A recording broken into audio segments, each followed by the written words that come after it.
we are going to discuss whether you get a credit card or not and why the experts can agree.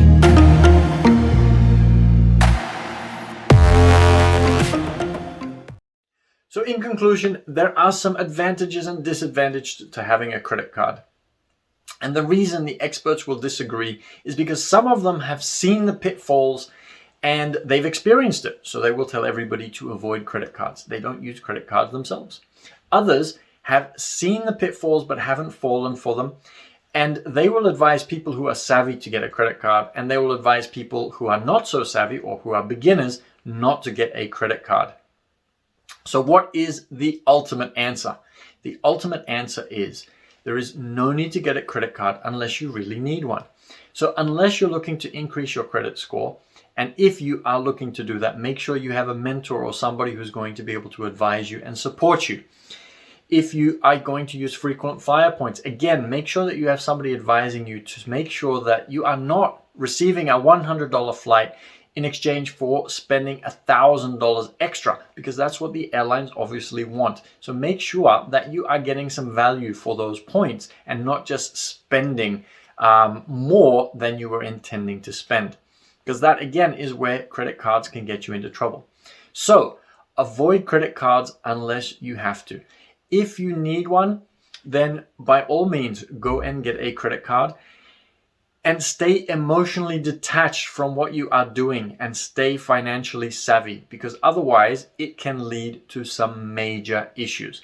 An example to finish off with.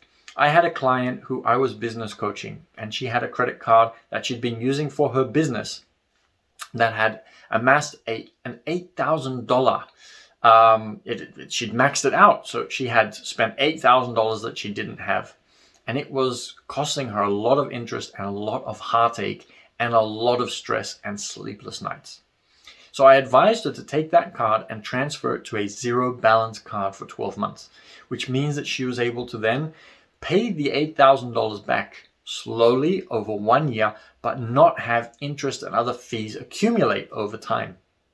So she transferred the money across. I told her to then cut that first credit card up so that she could not use it anymore.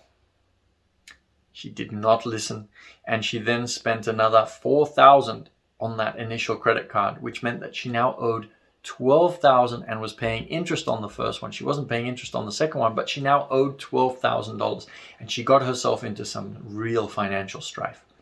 She was able to get out of it, and I was able to help her with that, which was really, really good. But you want to be extremely careful of those kinds of things. So again, unless you need it, don't get a credit card. If you know what you're doing and if you have somebody to support you, then get a credit card, but make sure that you have a plan and a reason for getting that card, whether it be for the frequent flyer points or whether it be for increasing your credit score. But otherwise, use the money that you have. And unless, again, a video for another day, unless you're using it for cash flow purposes in your business in order to be able to have the advantage of greater cash flow, then I would definitely not recommend getting a credit card. So that answers the age-old question of whether you should get a credit card or not. Now that you're a little bit more financially savvy, go out and implement what you've learned so that you create the life of your dreams.